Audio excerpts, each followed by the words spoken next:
तो आज हमारा डे 13 जिसमें हम सीखने वाले हैं नेस्टेड इफ। नेस्टेड इफ क्या होता है? एक्सेल में नेस्टेड इफ का मतलब है कि एक इफ फार्मूला के अंदर दूसरा इफ फार्मूला यूज करना। यानी एक शर्त को चेक करने के बाद अगर वो सही नहीं होता है तो दूसरा इफ चेक होता है। इस तरह से आप कई शर्तों को सीक्वेंस में चेक कर सकते हो और अलग अलग परिणाम दे सकते हैं। जैसे मेरे पास यहाँ पे एक डेटा है, ठीक है, और मुझे इंसेंटिव में मुझे ये बोला गया कि अगर 1,20,000 से ऊपर है तो उसको 20%, एंड 1 लाख से ऊपर है तो उसको 10%, एंड 90,000 से ऊपर है तो उसको 5%, एंड 90,000 से नीचे है तो उसे 0% का इंसेंटिव मिलना चाहिए। तो यहाँ पे आप देखिए, अगर आप ये सोच रहे हैं कि 1 लाख के ऊपर ये भी है और 1 लाख के ऊपर ये भी है, लेकिन क्या है, ये दोनों में से मैच करेगा। क्या मैच करेगा कि 1 लाख के ऊपर जैसे ही 1,20,000 तक जाएगा उसको स्टॉप करके यहाँ पे 10% दे देगा। ठीक है, तो अभी हम चलिए स्टार्ट करके देखते हैं, इस फॉर्मूले को यूज करके देखते हैं। तो सबसे पहले करना क्या है, हमें यहाँ पे इक्वल साइन देना है और इफ फार्मूला लगाना है। इफ फार्मूला लगाने के बाद हमें लॉजिक टेस्ट में हमें देना है सेल्स अमाउंट को। सेल्स अमाउंट इंटर करने के बाद हमें ग्रेटर देन देना है एंड इक्वल साइन। इसे लगाने के बाद हमें अब ये अमाउंट यहाँ पे इंटर करना है। इंटर करने के बाद हमें कॉमा देना है। अब इसके बाद हमें फिर से ये सेल्स अमाउंट को यहाँ पे इंटर करना है और उसके बाद मल्टीप्लाई करना है किससे? 20% से। ठीक है, यानी 1,20,000 से ऊपर रहेगा तो हमारा उसको 20% देना है।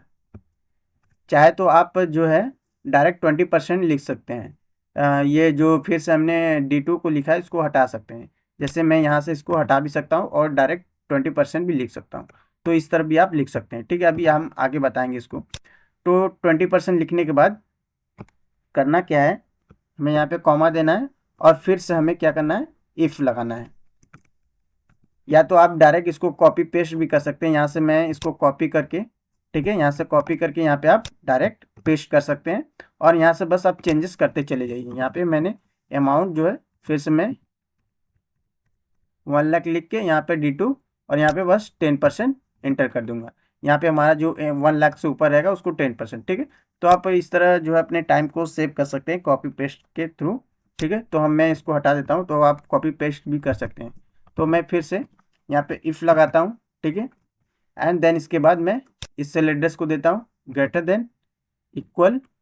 इसके बाद मुझे ये अमाउंट यहाँ पे इंटर करना है। इंटर करने के बाद फिर से हमें कॉमा लगाना है और फिर से ये सेल एड्रेस। उसके बाद हमें देना है कितना? 10%। ठीक है, 10% देना है। तो अब क्या करना है, हम कॉपी पेस्ट ही करेंगे। ठीक है, इस तरह जो है थोड़ा लंबा टाइम लग रहा है, या फिर रहने देते हैं, करते हैं।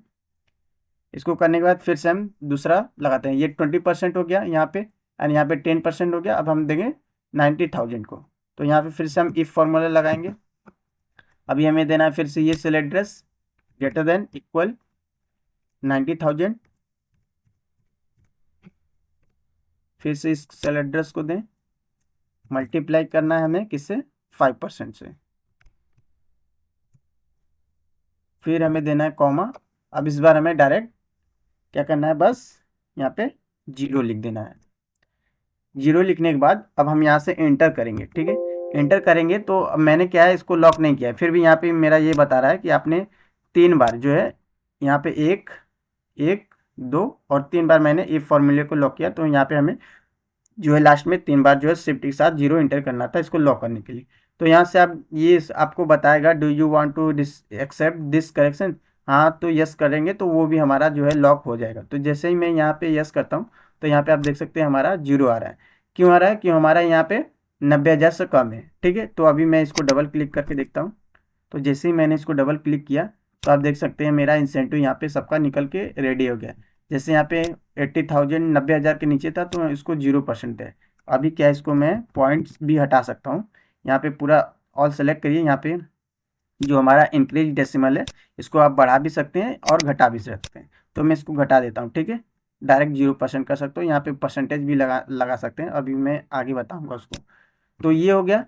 अब चाहे तो 94,572 का आप कैलकुलेशन भी करके दे सकते हैं। जैसे मैं यहाँ पे जाता हूँ और मैं कैलकुलेटर लेता हूँ।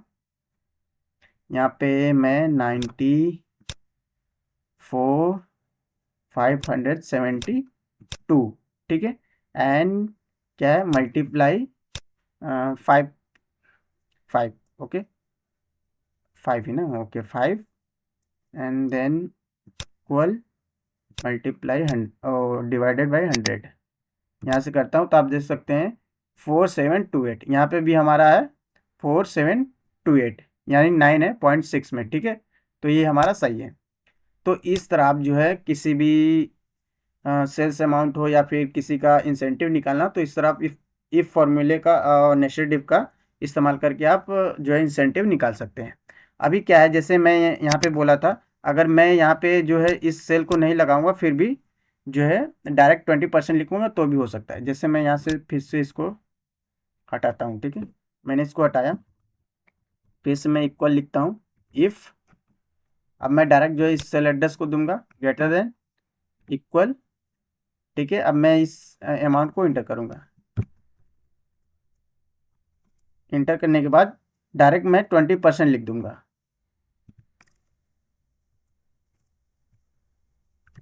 20%। फिर से इफ, डायरेक्ट हम क्या करते हैं, कॉपी ही करते हैं, ज़्यादा बेटर रहेगा। यहाँ तक, यहाँ पे जाके हम पेस्ट करते हैं और डायरेक्ट अमाउंट को जो है चेंजेस करते हैं और यहाँ पे परसेंटेज को भी चेंज कर देते हैं। फिर से यहाँ पे हम पेस्ट करते हैं, फिर से अमाउंट को चेंज करते हैं और यहाँ से हम परसेंटेज को भी चेंज कर देते हैं 5%, ठीक है। एंड देन इसके बाद हम 0 लगा देते हैं। इसके बाद शिफ्ट के साथ 1 2 3, ठीक है। यहाँ पे हमारा 1 है, 2 है एंड 3 है, 3 बार इफ का यूज हुआ है, 3 बार। तो फिर से हम इंटर करके देखते हैं, यहाँ पे हमारा 0 आ रहा है, इससे हम डबल क्लिक करके देखते हैं। तो जैसे मैंने किया 0 और डबल क्लिक, तो ये पूरा 0 0 आ रहा है। क्यों आ रहा है, क्योंकि मैंने यहाँ पे परसेंटेज का भी नहीं दिया है। तो जैसे मैं परसेंटेज पे क्लिक करूँगा आप देख सकते हैं। तो आप चाहे तो परसेंटेज भी यहाँ पे शो कर सकते हैं या टोटल अमाउंट भी यहाँ पे आप डाल सकते हैं कि किसको कितना देना है इंसेंटिव में, किसको कितना परसेंट देना है। ऐसे भी आप यूज कर सकते हैं। जैसे यहाँ पे आप देख सकते हैं 90,000 के नीचे तो यहाँ पे 0% मिल रहा है, एंड 90,000 के ऊपर है तो यहाँ पे 5%, एंड 1 लाख के ऊपर है, 1,20,000 के ऊपर है तो यहाँ पे इसको 20%, ठीक है। तो ये था हमारा नेस्टेड। इस तरह आप जो है किसी भी सेल्स अमाउंट का इंसेंटिव निकाल सकते हैं, किसी टारगेट का इंसेंटिव निकाल सकते हैं बहुत ही आसानी से। तो कैसा लगा ये नेस्टेड इफ फार्मूला सीखकर आपको? अगर अच्छा लगे तो एक लाइक शेयर एंड कमेंट करना ना भूलें। आगे की क्लास में हम लोग सीखेंगे सम इफ एंड काउंट इफ। तब तक बने रहिए हमारे साथ।